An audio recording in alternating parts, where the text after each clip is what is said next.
primero quiero dar una sinopsis de lo que nosotros entendemos en el nuevo contexto político que hay entre Cuba y los Estados Unidos y cómo nosotros debemos abordar ese contexto.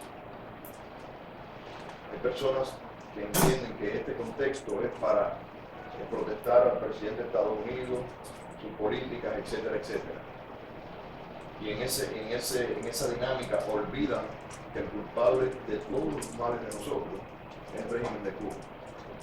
Y que lo que tenemos que buscar es, en ese nuevo contexto, dinámicas para enfocarla hacia Cuba, de manera que el mundo vea quién realmente es el culpable de todas las penurias que pasan los cubanos, los dos dictadores militares vitalicios que están en el poder desde hace 56 años. O sea que nuestras estrategias tienen que ser ajustadas en el nuevo contexto. Las expresiones que escuchamos de guerra contra el presidente, de guerra contra los Estados Unidos, de guerra contra la política exterior de los Estados Unidos nos desgastan y nos hacen lucir ante el mundo como apéndice de la política exterior de los Estados Unidos cuando no lo somos. Nosotros podemos protestar algo que haga los Estados Unidos que no nos gusta, por supuesto, pero no podemos desenfocarnos de quién verdaderamente tiene que cambiar aquí. Y el nuevo contexto, si somos creativos, ofrece oportunidades para demostrar que el culpable de lo que pasa en Cuba es el régimen de Cuba. Que el embargo norteamericano, en el cual no creemos, en el cual es una pieza de la política exterior de los Estados Unidos, que tarde o temprano la van a quitar, que el embargo norteamericano no es el culpable de que en Cuba el cubano no pueda comer boniato, no pueda tomar café, no pueda tomar guarapo, porque todas estas cosas escasean. Azúcar. El embargo norteamericano no es el culpable de que el cubano no pueda viajar fuera ni pueda ver internet. El que es el culpable de eso es el embargo que el régimen de Cuba mantiene a los derechos civiles y humanos de los cubanos, los golpea, no le da oportunidades para expresarse, para organizarse, para viajar, para ver internet, etcétera, etcétera. Pero además de eso los margina económicamente para tener a la persona pensando en el próximo plato de comida en lugar del próximo presidente. Así que nuestra visión como movimiento, el movimiento de democracia, está bien clara. Si hay o no una política de Estados Unidos, si es buena o si es mala, porque Estados Unidos lo decidió así, eso es una cuestión de Estados Unidos. Nosotros como personas que vivimos aquí nos interesa, porque amamos este país, yo lo amo profundamente. Pero separamos, por cuestión de soberanía y por cuestión de experiencia, la política cubana de la política de Estados Unidos. Este punto es crucial para nosotros, es un pilar para nosotros, porque la soberanía que reclamamos para el futuro de Cuba tiene que empezar con una lucha, subrayo, soberana. La lucha tiene que ser soberana. Y miren si es así. En el nuevo entorno que se juntan potencias, dictadores y religiones para decidir la suerte de un pueblo, la voz de ese pueblo está ausente, no se escucha. Se habla de lo histórico del encuentro. Se habla de que Estados Unidos se amista, se hace amigo de Cuba, como si Fidel Castro y Raúl Castro fueran Cuba. Y nadie quiere escuchar al pueblo de Cuba. Esa es la misión de nosotros. Y entonces cada coyuntura que suceda, incluyendo la visita del Papa, incluyendo la visita de Barack Obama, incluyendo el cambio de política, cada coyuntura que suceda, nosotros vamos a tratar de que el mundo sepa que el pueblo de Cuba quiere hablar. Pero no quiere hablar para protestar esto de este lado o aquello del otro lado, quiere hablar para reclamar sus derechos. No quiere hablar de demócratas, ni de republicanos, ni de Obama, ni de Bush, ni de la Unión Europea. quiere hablar del dictador que tiene encima y de la penuria que tiene que pasar diariamente el cubano para poder subsistir. Y por eso es que es tan importante, y disculpe que el preámbulo, pero tenía que hacerlo, tan importante entender que cada cosa que hace el movimiento, que va a hacer, que ha hecho y que va a hacer el movimiento de democracia en este nuevo contexto, es no para fajarnos contra el tsunami, no para empujar para atrás el tsunami y regresar al viejo orden. Eso ya pasó. El tsunami pasó por ahí y dejó todo aplastado.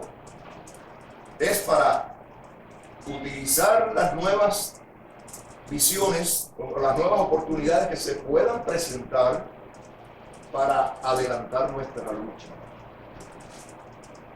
¿Cómo así? Por ejemplo, el Papa va a venir a hablar de la división familiar a Estados Unidos y va a venir a hablar de la nueva amistad entre los Estados Unidos y Cuba en Cuba.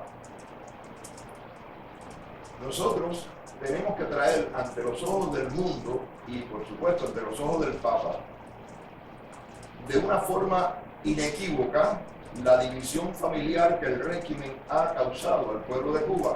Cada familia cubana ha sido dividida por las políticas de los dos dictadores cubanos, incluyendo la del propio dictador, o la de los propios dictadores, que son dos. Somos el único país que tiene dos dictadores en el poder, por falta de uno. La división familiar, entonces, el Papa viene a una conferencia para hablar de la división familiar. El Movimiento de Democracia quiere hacer llegar ese mensaje no para protestar solamente, sino para ofrecer soluciones concretas donde trabajar. El Papa va a ir a Cuba. El Papa fungió de mediador para que dos enemigos se hicieran amigos. El régimen revolucionario antiimperialista, anticapitalista, enemigo voraz de los Estados Unidos, dialogó con su peor enemigo, según él, porque Estados Unidos nunca fue, ni será, ni tiene por qué serlo enemigo de los cubanos. Dialogó con su peor enemigo, pero no está dispuesto a dialogar con su propio pueblo. No está dispuesto a escuchar a su propio pueblo, y aquí es donde nosotros le pedimos al Papa, a la Unión Europea, al Departamento de Estado, a quien tenga alguna cuestión que ver con el nuevo entorno, que sirvan de mediadores, que ayuden a que la voz del pueblo de Cuba se escuche, porque esas mujeres que están en Cuba siendo golpeadas todos los días, esos opositores que están golpeados todos los días, esos viejitos que en el destierro lloran cada día por regresar a su país, esas familias divididas, esa gente que tiene que trabajar día y noche para poder mandarle un poquito de ayuda a su familia, toda esa gente es el clamor, es la voz que no se quiere escuchar. Y por eso es que nosotros tenemos que asegurarnos que se escucha. Y si para eso tenemos que hacer una capa, hacer una flotilla y entrar en Cuba, hacer una huelga de hambre y dejar nuestros huesos donde sea, hacer una desobediencia civil y detener el tráfico pidiendo disculpas a quien se moleste, para que el presidente nos escuche, el Papa nos escuche, el dictador escuche, ¿para qué hacerlo? Pero no queremos. No queremos hacer eso. La carta sí, el mensaje sí. No queremos crear situaciones incómodas. Queremos ser facilitadores también, si se acuerdan de nosotros. Pero si lo que nos van es a censurar, a echar para un lado, a pasarnos por arriba, a legitimar una dictadura para que los capitalistas se llenen los bolsillos explotando al obrero cubano, entre nosotros encontraron una espina muy difícil de roer, a pesar de que somos personas con mentalidades progresistas y que entendemos el nuevo entorno y que vemos que tiene sus posibilidades para hacer avanzar nuestra lucha.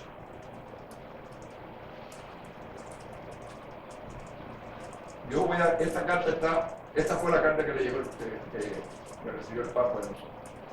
El Papa recibió esta carta en sus manos, directamente en sus manos.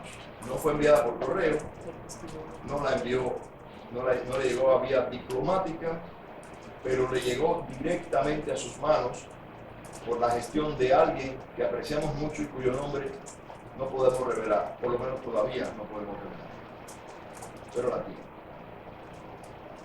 Nosotros pensamos que el Papa, por su figura, por su preponderancia en el mundo,